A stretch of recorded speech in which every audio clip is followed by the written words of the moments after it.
All right, welcome everyone. We're Semblance of Sanity. I'm Caleb. I'm Jacob. And we're here for Ascendance of a Bookworm, Season 3, Episode 5. We had multiple attacks last episode. Multiple attacks. And now mine is out of mana. And okay. Yeah. So we're just kind of making sure she's going to be okay. We're taking care of her. Ferdinand is very close by. We love that. Awesome. Good stuff.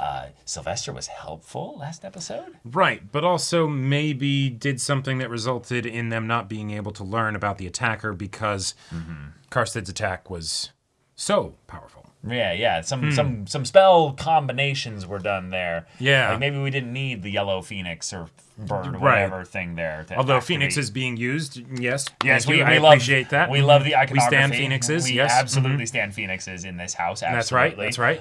Having also the restaurant and just Mind's overall just ingenuity being brought up and noticed by Sylvester and this is really cool. Like we love the accidental affirmations from our condescending noble. Exactly. Because why do you have a heel like this set up in the story if not to have our characters flex on them? Exactly. You know? That's what it's all about. Yeah. So y'all, without further ado, let's get into this. ダームエルが魔力を感じ取れたことから考えると、おそらく見食い兵だろう。見食い兵? Oh no! That's why they exploded in last episode. The bandits. Because they just their own body was overloaded or something and... Wait, that's so cool. Okay. I never thought of the devouring being used or taken advantage of in this way. Right, and that also then explains the bit that we got at the end of the episode of here's what happens if you over-tap your mana, you know? Yeah, and so in a situation like that, it's you can tell an attack's coming, you just throw everything you have into the defense, that causes you to explode, but then it also makes the attack have a bigger impact because it effectively hit a powder keg. Yeah. 農民と灰色神官を計りにかけた場合、優先されるのは作物を作り、税を納める農民。Oh, yeah. たちを助けてくださいました。マイン様のおかげで命拾いができたのです。Yeah. ありがとう存じます。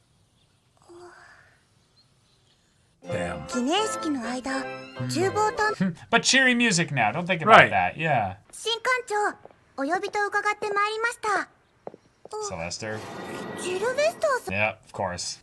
案内係とは一体何を? The temple? まず孤児、次工房。孤児たちが赴く森も見ておかなければならない。I'm Why? gonna steal all your business secrets. 欲を満たすために孤児を働かせるとは公私混同も甚だしい。大取り潰しだけはご勘弁を。私も一緒に赴くつもりだ。Okay. 一度見ておかなければならないと思う。Right, you haven't even seen them. You don't know what's going on at all. おいでくださいました。この度はご訪問いただき光栄に存じます。ああ、あの見事な絵を描いたそば What 使いか。 drawings? What? これからも励むように。恐れ入ります。 Oh, she's so scared. Yeah. Because they're men and yeah. Oh, yeah. Yeah. And Sylvester is absolutely the kind of dude that she'd have to worry about. 権利はベンナ様にお譲りしましたけれど、一つ一つに絵を描かなければならないので量産できません。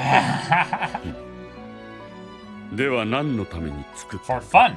私のそば使い Oh. Yep. は雪に閉じ込められてすることがないので、みんなで本を読んだり、カルタやトランプで遊んだりして読み書きができるようになりました。少しなら計算も。 Oh, he's like, oh my god. She has no idea what she's saying. Uh-huh. 神様の名前と寝具を覚えられました。マイ。何でしょう、新館長。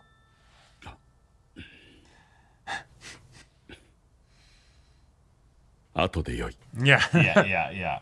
He's like, I thought better of it. I don't think you're gonna get this, but And maybe he doesn't want to paper have this making. conversation in front of this dude. お茶は冬の手仕事です。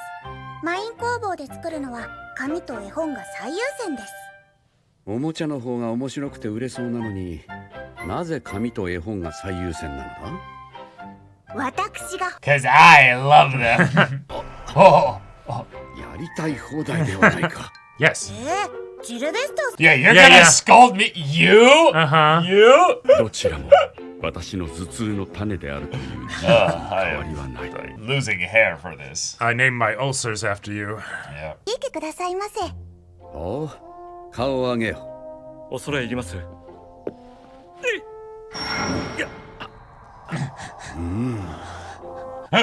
Don't you dare mess with Benno. 清らかな流れのお導きによる出会いに祝福を賜らんことを。ベンノ様？ベンの食事どころについて話がしたい。 Benno's like, he's hot. Huh. ベンノさんどうしたんだろう。 He's limping almost. マイ、はい。この機械は何だ？ What the fuck is this? 組み立てます。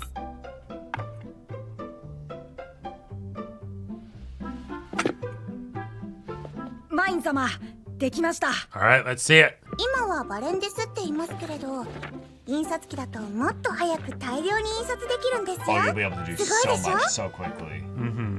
歴史が変わる。 Yeah. マイ、 Might.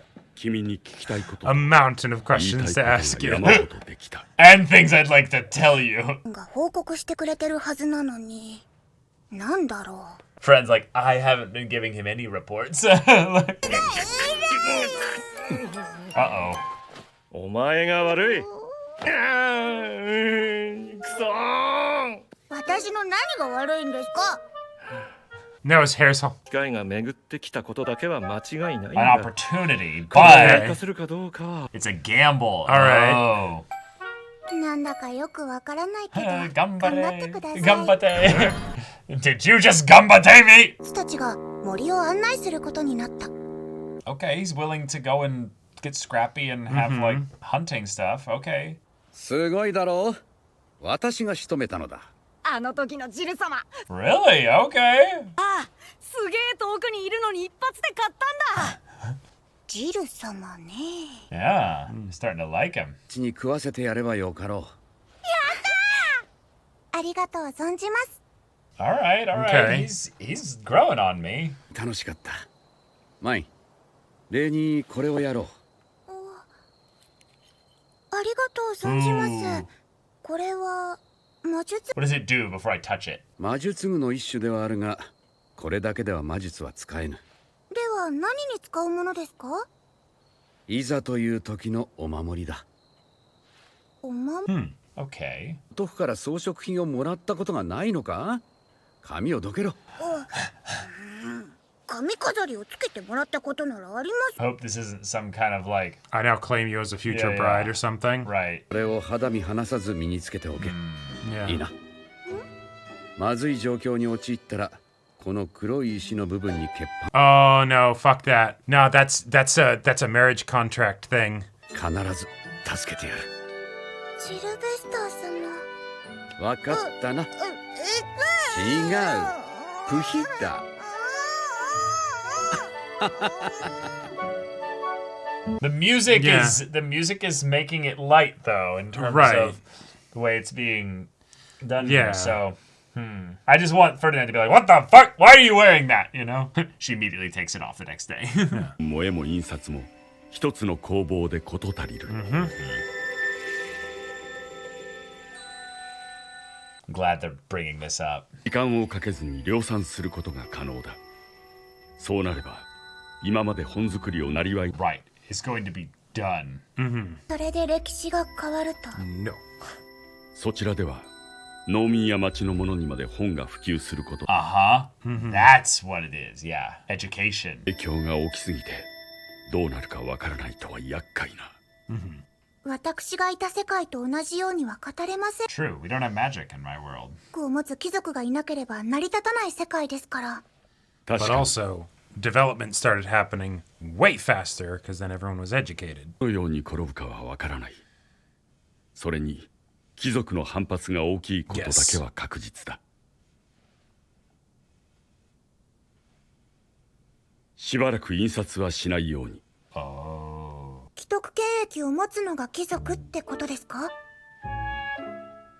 わかりました。 But we could buy them is what you're also saying. 君がカルステッドの領 Yeah, I was gonna say, till you're officially a noble. Yeah. Right. But that means you can get everything ready ahead of time. 貴族として領主の許可を得た領地の事業として印刷を行うのであれば、そう簡単に潰されはしない。 Okay. あと2年。 It's still a ways off, yeah.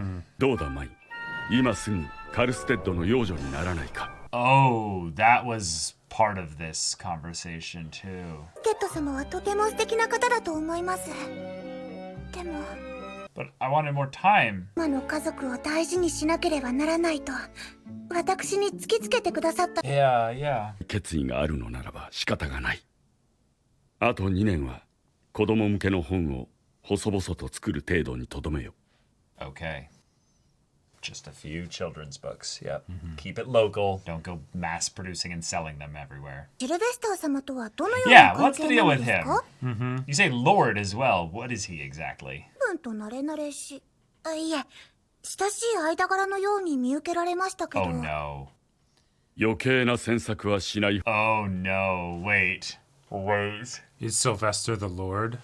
Sylvester might not just be the Lord. He might have been like a younger brother or something. もう家に帰ってよ Oh, ろしい。 yeah, yeah. Cool. Sweet. Ask him about the necklace. At least she's not wearing it all the time, you know? Well, it might be like under her robes or something. 私にとっては居場所かしら。 Because if I had a 一番安心 protection できる item, I 場所で definitely す。 want to keep it, you know, hidden or not about. Maybe. Maybe. 迎えに来たぞ。 I don't think so. No. I think... Hey! Yes. He was like, oh, she almost died there. She was thrown into the air. 一人で出歩かないように。はい、わかりました。 Oh, ただいま、母さん。おかえりマイン。 yeah. Whoa. もういつ生まれてもおかしくないのよ。 Oh. マインが帰ってくるのを待っていたのかもね。 Oh. 母ちゃん帰ってきたよ。お、蹴られた。 Oh.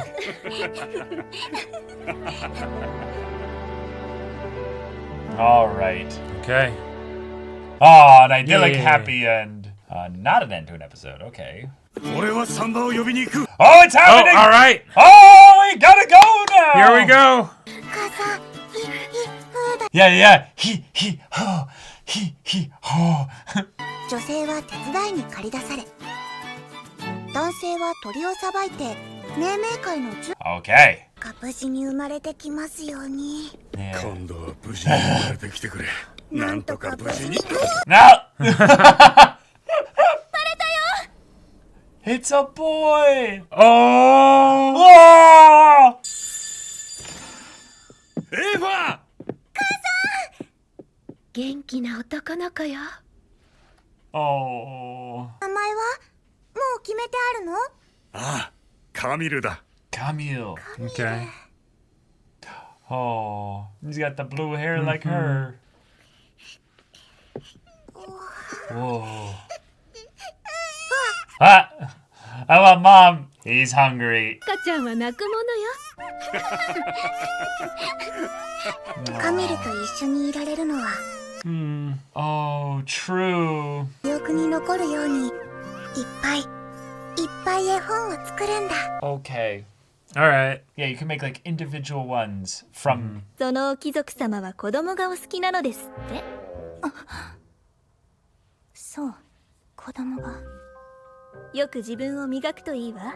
ありがとう、イェニー。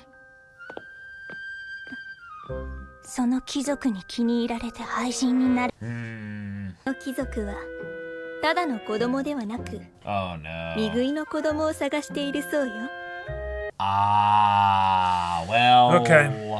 All right. Doesn't care about you then. Hey, well then it seems like we dodged the Sylvester is, you know, a bad guy, stuff there. Right, but we have him added into the mystery stuff with... Well, no, I think he's more of a Ferdinand backstory character. I think so. I think it more is tying to the fact that, like, Ferdinand is from a pretty high, like, noble Right, it's family. the like, oh my god, this is my brother. Yeah, You yeah, know? Yeah. Like, or my fucking cousin showed up, like, Yeah, the yeah, worst exactly. one, you know? And so it's the... Yeah, yeah. Right. So he's more just here because he can impose upon Ferdinand without any like Right. announcement or anything. It's like, I heard you're keeping a mana powerhouse. What's going on? Why didn't you tell me about that? It's like, Yeah, yeah. that's exactly why I didn't tell you. Yeah, exactly. Which means that while he might have been doing something shady with the necklace, that if this noble becomes a problem, she could be like, hey, and Nice. he's like, he like teleports like right there and he's like, did you need a dashing man to that's a good point, because protect you? if he's also like related to Ferdinand or something, he might be like crazy strong. Yeah, and yeah. so we could just get like we know he's crazy strong. Or yeah, we know he's crazy strong, yeah. but we could just get like the, you know, and then he's there. And just, but with the eyes closed Teleports and behind the you and he's smile. like, yeah, nobody messes with my pig but me. right. ねえ父さん、なんだマイン。今度は無事に生まれてきてくれって言ってたでしょ。あれどういう意味？ ああ、実は最初の子は長生まれた男の子は1年持たずに死んだ。トゥーリとマインは無事に育ったが、次の子供も冬を越えられなかった。その次も。Just what it's like to be a commoner. Right. And you effectively died as well. Yeah, yeah. 出産の女神エントリン・リューゲの祝福とご加護をくださったことを。くださったこと。 Yeah, that thing, yeah. Oh. Okay, we're stopping on that image. That's really sweet. So sweet. All right, we Good got episode. through everything with regards to Sylvester. He seems to actually be pretty decent. Yeah. The main problem with him is just that he's got that kind of power that he can throw around as a high noble, Right. that he even scared Benno a bit. And Right. he left, but gave Benno some kind of an opportunity that he's kind of pissed at mine for probably forcing his attention onto that. Right, and it's it's a precarious one because it's dealing with a noble. So Right, it's the right. as opposed to just cool. I know how to make money just fine. Goods and services in exchange for money. Easy. Yeah, exactly. Boom, bing, bang, bomb. I got it. This yeah. person comes in where it's a high risk, high reward thing where they're basically saying, I'm going to do business with you, or you're going to do business with me, right? And we can make a lot of money. And it's like, yes, we can, but don't butt into my, very finely tuned clock here. Right. So that's one thing that Sylvester set up. Two, other thing that he set up is that he gave mine a magic item. Yep. Which she immediately took off once she was away from him, which I'm like, immediately like, wonderful. That's great. Yep. It's a little black stone pendant necklace that has a protection property to it, but specifically if she puts her The like blood seal on it, yeah, her little identifier thing, Right. then he'll be able to like come when protect her called, somehow, basically. or Yeah, which it'll activate as a magic item, or right. Which, on the immediate sense, it doesn't immediately seem sus.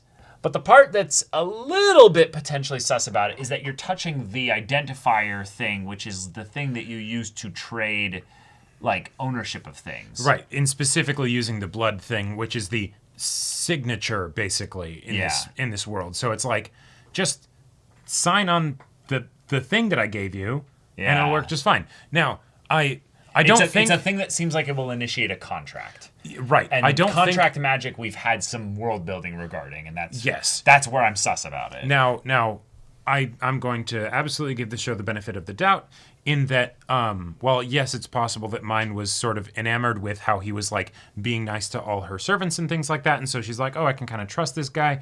It does feel weird that then if you have a private conversation between her and Ferdinand afterwards, that she wouldn't be like, oh, by the way, what's this? Like, what's this thing? He gave it to me. So yeah, it's the kind of thing where I was right there with you, and I was also thinking, we've made very explicit detail to show that if there was ever a point that she was going somewhere, she always had Damwell by her side. But for whatever reason, at this point, she didn't. And also particularly when, like, showing him around. And well, so he wasn't going with her. I think that's the thing, is that they encountered each other. But it's more just that why was Daniel not there? And so it's the kind of thing where it feels like it's the, all right, we're going to stack up all these conveniences in order to have this happen. And so if it's something that then has long-term consequences, I'll be upset. Yeah. Right? because then it'll feel kind of like the show's cheating, Yeah. Just a little bit. But okay. But okay, if this was also his scheme, and just to get into the good graces, make them as comfortable as possible, exactly. him being around and not batting an eye at him doing all this stuff, then again, it would be part of his desire, goal, and stuff. Yeah, the thing that I kind of thought was going to happen with the show me your stuff of like the workshop and all that is that he was pulling the granddaughter of the guildmaster kind of a thing where it's I'm going to try and basically learn everything that I can so that then I can take some of your trade secrets. And then if he's also ingratiating himself to the people that work for her, then it might be one of those things where it's like, all right, cool, I can poach some of her workforce or and that kind of stuff. Yeah, what we actually saw was that he was just really curious. Yeah. He never asked really exactly how anything worked. He just kind of was like, weird. Right. Okay. Which almost seems like it's the same thing that he's doing with Benno, right? Which is then part of the fun aspect of his quirky nature, but then also, yes, Benno's unease because it's like, right, I'm just another object that is being stared at as an oddity, Yeah. And that's, again, something I think we were right in so far that what his role in the story is to remind us the influence that a noble has. Right. But Sylvester is not just a regular noble. He is a high noble. They called him Lord Sylvester, which, again, we don't know what a lord means necessarily in this world here. He's probably not the lord, No. but yeah. Then people would be bowing probably. Yeah, every time exactly. he walked by, Right. But okay, But hey, he got into commoner clothes and went and hunted a boar thing. Yep. In the forest. So I don't know. That immediately puts him in my book as like, okay, he's not that high and mighty or what have you. Like, right. He's problematic, but he's not like, I'm a noble that likes little children problematic. Exactly. That's the other part of me that is on a more meta level thinking that it's going to be okay with Sylvester, is that when he gets introduced and is doing stuff that we might see as sus, they then immediately bring in someone else that's really bad and like emphatically bad. And specifically also bad for mine. Like exactly. And so that makes me think kind of it's okay. He's a comparative tool. Exactly, right? It's he's bad in he's just not a great person, right? You know, exactly. But he's not like plot problematic or mind problematic. No, he's what I would call an amoral just man-child. Yeah. But he's not evil. Right. Like he's more just selfish. Yeah. To the utmost. He's a bit of a bastard. But that's it. Yeah. Yeah. And so, okay, cool. And that'll, again, that injects energy into the story, so I think his presence is overall a good thing. Right. And all right, we've got a Chekhov's, protective gun with the whole amulet thing. Yeah, we'll just see when that gets used, if ever. Yeah, exactly. Again, also, I liked that it probably does not have its max potential enabled until she does something with it. Right. Which means if she was to pull this out and, start, putting something to it, someone could see that and be like, wait, mine, what are you doing? And you'd be like, I'm putting this thing here to get a protection thing. But why would you need to use that? Doesn't that enact contract magic? And it's like, one of the other things that one of the other things that I thought was kind of interesting is that it's a defensive item, but it only activates when you put your blood seal on it. So that's basically saying, all right, if you're in trouble, make yourself bleed and then stamp it. It seems like you might be in a dire situation where you don't have the ability to be like, all right, I'm going to grab a needle, and, hold on, person that's mugging me or whatever, Right, and it might be that if it's so powerful that it's like this is so good that you need to do something extreme, like pricking your finger in order to make it work. Right, that's the equivalent of having it attuned to you or something like that. Right. And it also could be like you're saying, having it attuned to you, where it's just, you do it once, and now it's good. It's now primed. And now if I were draws from your mana to use, whatever. And if I were to give benefit of the doubt to this item, what I would say is that because it's a defensive item, you also need it to basically be unable to be removed from the person, right? Because if it's just a necklace, it's like, I have a defensive necklace. Cool. Takes the necklace off. Right, and you're screwed. So it's all right, you do that, it's locked to you now, right? Yeah, it's yours. It's yours, it's right? Bound. And maybe that's where the permanent consequence kind of comes from, but... Who's to say? I do like also that we've got now just more and more continuity with regards to the magic colors and what they mean. Because the God of Darkness has to do with a lot of stuff with regards to like protection and things like that. Or at least we've seen it used in that it has anti-magic properties. Sure. And so this being something that has a black gem or what have you, that again might be a God of Darkness. It could just be no, it doesn't cast any spells like a magic item. It's just it will absorb spells that come at you. Yeah. You know, if someone's trying to cast spells at you, it will be like, yeah, exactly. Or it'll be like, just, put out a field of nope at it. Yep. But yes, Chekhov's necklace until otherwise used. But mine's got a brother now. Mine has a little brother. I love it. And I'm so happy their family's growing. It's absolutely sweet and wholesome and wonderful, while at the same time being a reminder that she doesn't have much time left. And so she's not even going to get to know this kid. This kid is not going to remember her or know her at all because she's going to be gone before he's 2.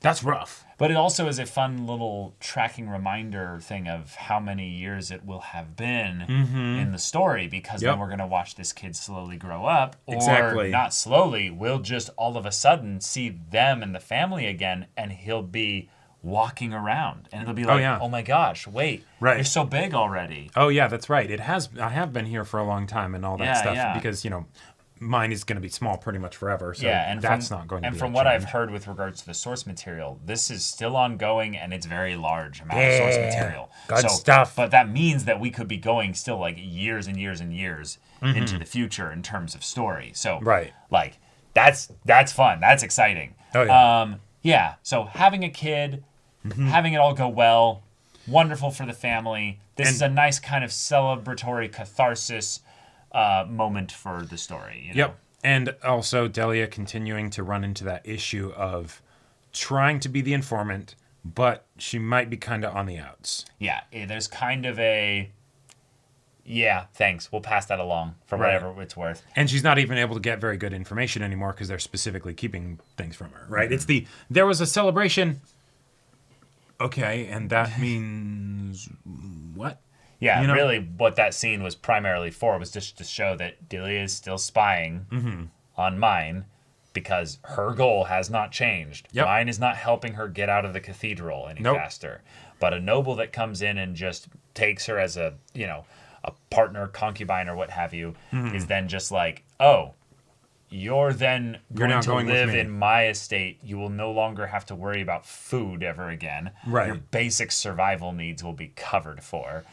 But this noble that's coming, that might have been the noble that was sending the attacks, the one from the estate that we were interested in potentially avoiding, if he's coming to visit, and he specifically likes kids that have the devouring, one, that's kind of fun from a narrative side of things, because we could know maybe why the devouring is something to be interested in. Because we had established the idea of devouring soldiers. Yes, we had a couple things that were new this episode with regards to the devouring. And hey, if that's what it is, rather than he being a particular kind of, digital document, exactly, right.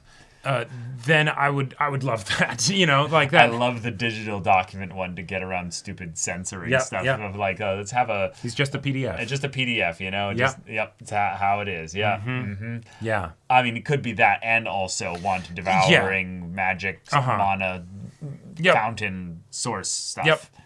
Well, I just wanted to bring up something, though. We've now done a lot of like God prayers and stuff like that, but a lot of it seems to be this like mana economy circulation thing. I know this is a weird, like, specific reference, but like, doesn't this kind of remind you of the Divinity 2 gods a little bit? No. The whole thing with Source and they draw it. Did you even finish that game? Like, do you remember how there's stuff with like needing mana basically from their people in order to actually be like? Yeah. But like because most of the. So where I thought maybe you were tonally, going with this, I'm guessing it's not like that, but I'm meaning in terms of the idea that the gods in this world are not actually like big G gods. They're more just like ascendant beings with a lot of mana. Right. And what we end up having as a result in the world is that there's an economy at the very least in the upper echelons of society, that is dictated by magic, and it does give very concrete benefits, whether you're talking about magic items or using it to then bless land and things like that. And it works. Right? And it works. It works really well. That is absolutely fascinating. And it's different depending on which god you're praying to. And it's different depending on which god you're praying to, and that does absolutely bring them into the story in a very fun kind of concrete way, where it's less faith-based. It's more of a, like you're saying, an economy, right? You know, you purchase things from, like, quid pro quo, you know. I speak magic words to you, which probably enrich you in some way. Right. Probably doesn't just, you know, be like, oh, look at them praying to me. That feels nice. That tickles my fancy. There's a blessing. Sure. It feels more to me of like, we've set up laws in this universe where when you do that, I draw mana from you so that you can cast a spell. But that mana doesn't get destroyed. It gets transferred to me. Like where my mind that's goes, why I thought Divinity 2 kind of stuff. Where my mind goes is more the FF14 primal kind of situation, where it's the like, who's to say that these gods are actual like full beings versus concepts that are begun, and then as a result of that becomes like a conceptual ley line for the flow of magic. Sure. And then that basically causes it, that's a way to guide it into having certain things happen, right? Okay. You know, and so where does the god exist as an actual entity, or is it just a, you know, gets baked in as a law of the world, right? Because it's that is how magic flows when you put it into this trough, right? Sure. You know, and then that's how you're able to get spells and all those other different effects. The part to me that is where things get more into the economy side of things and less the faith side of things is that so far the biggest thing that we've seen with the mana, the magic, and what have you, is that most of it is transmutative. There is very little non-transmutative magic in this world. The focuses for the magic is wands that then change based on the magic that they put into it. Sure. The magic gives off a color, a hue, depending on what kind of stuff it comes into, but it's ultimately then going to just get put into then probably water. Right. And then just gets imbued with the properties of the magic. But it's not actually, to bring it up directly, it's not actually like they're generating ice, fire, or lightning kind of thing. Well, it's more that they summon a thing that is made out of the goopy mana stuff that then goes and does the thing. When they make stuff with the magic, it is clearly magical in nature, not something mundane. Yes, exactly. Right, which in a book called Ascendance of a Bookworm, where it's about learning how to make books, that is probably an absolute baked-in necessity. Yes. Right? But yeah, the when they do the attacks, it's we send out blasts of energy. We're not like, or we manipulate the wind. We're not conjuring like, you know. Well, no, they are boulders to throw at something. Sorry, you know? yes, but they are conjuring magical things, right? And they are taking which then could just be a transmutation of basically the magic that they pour into the item, or you know, the spell is basically the, all right, send magic in this way and. Yeah, it does this, which probably isn't saying much because that's what any kind of spell would be. I guess now that I think about it, in other universes. But yeah, I guess now that I think about it, this breaks down upon a lot of further inspection because barriers are like everywhere in this, and that's about as basic, simple. There is no there's no qualitative way to ascertain what a barrier is other than it works or it doesn't. It's just it's magic that does these things. You know? Yeah, exactly. So I guess maybe. Well, no, they did kind of explicitly show the difference between a dark barrier and a wind barrier. Well, and even I'm pretty sure with the whole wind barrier thing, that was specifically to also get rid of the dark barrier. It repels the people, but then also the dark barrier. The mana, and that's why mine was probably tapped afterwards because it's you basically just overwhelmed you can pour any amount of mana into this and it doesn't work, sink. And you filled that up. Great, you overpowered it, but also that's literally what it specializes in doing. Right, so you were wasting, if you will. Right, it was not an efficient use of mana. Yeah, it was very, very inefficient. Yeah. Right. But yeah. I I feel like the show has done a really good job of slowly building up the magic, the gods, the devouring, the world building of the magic in itself.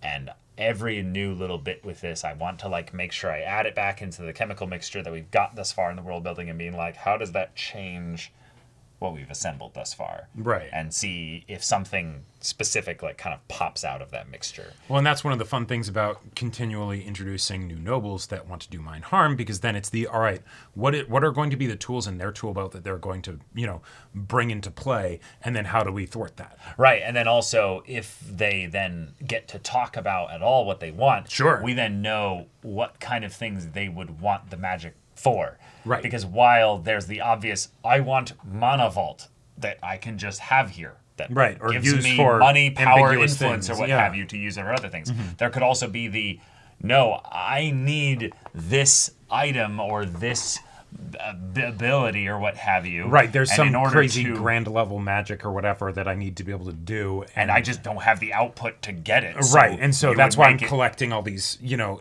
devouring soldiers and stuff to basically just be a bunch of batteries to, whatever. I mean, we're definitely headed to a world where if we keep getting darker stuff in that regard, devouring people with the devouring used as batteries for stuff is just something we've already seen. It's just we haven't seen it in the multiple people scale yet. We're going to get a full Promare hypergate portal, with a centrifuge with them all strapped to the outside of it. Inside of it. That doesn't seem that unlikely. No.